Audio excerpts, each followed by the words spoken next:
یاسین۔ اللہ تعالیٰ اس رکوع اور اس آیت کے اندر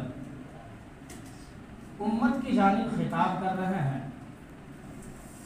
کہ یا ایھا الذین آمنوا کتب علیکم الصیام کما کتب علی الذین من قبلکم لعلکم تتقون۔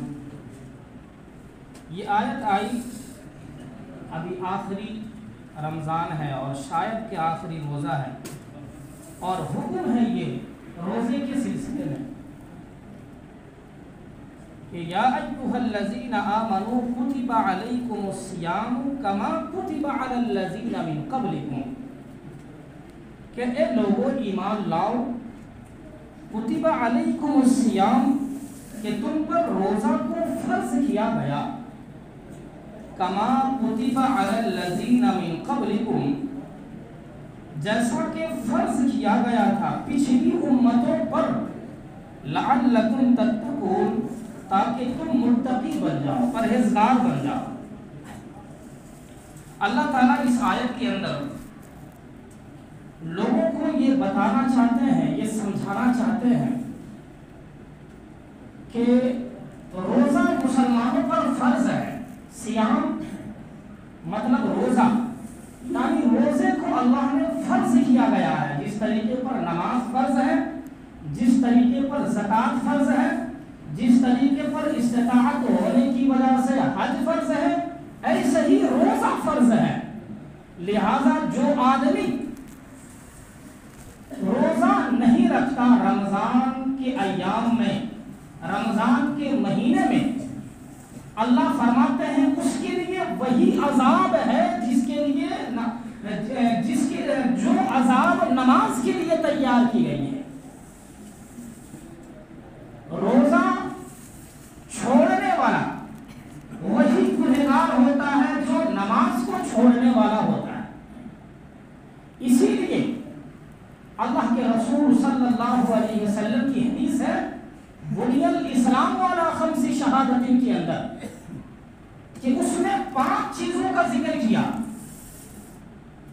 ایمان کا، نماز کا، زکوٰۃ کا، روزے کا، حج کا، اور یہ اسلام کی بنیاد 5 چیزوں پر ہے، اس سے زیادہ بھی نہیں اور اس سے کم بھی نہیں۔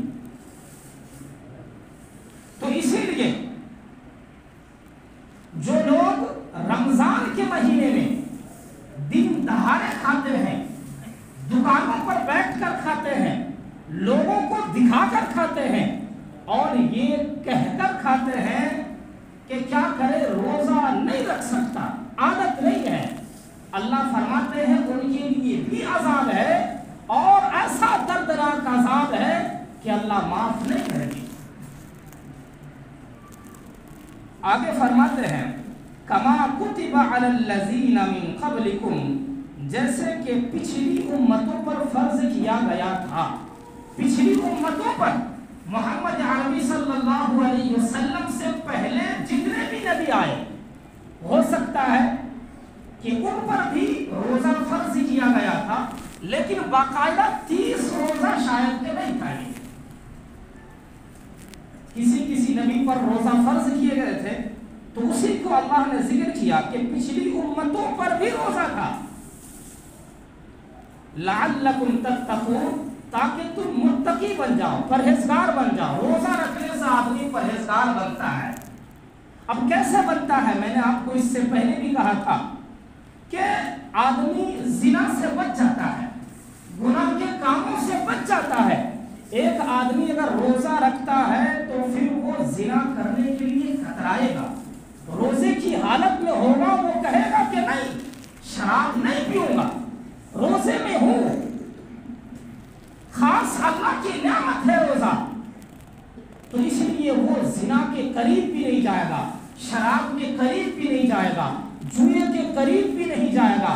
ہاں، جس کی ایمان ہی بگڑ چکی ہے، جس کی ایمان ہی سلب ہو چکا ہے اور سب سے اوپر چلا چکا ہے، وہ روزہ کیا، وہ نماز کیا، وہ حج کیا، وہ سارے کچھ کرنے کے باوجود بھی چوری بھی کرے گا، زنا بھی کرے گا، روزہ بھی رکھے گا۔ اللہ فرمائیں گے قیامت کے دن کہ ان کے تمام روزے، ان کی تمام حجوں کو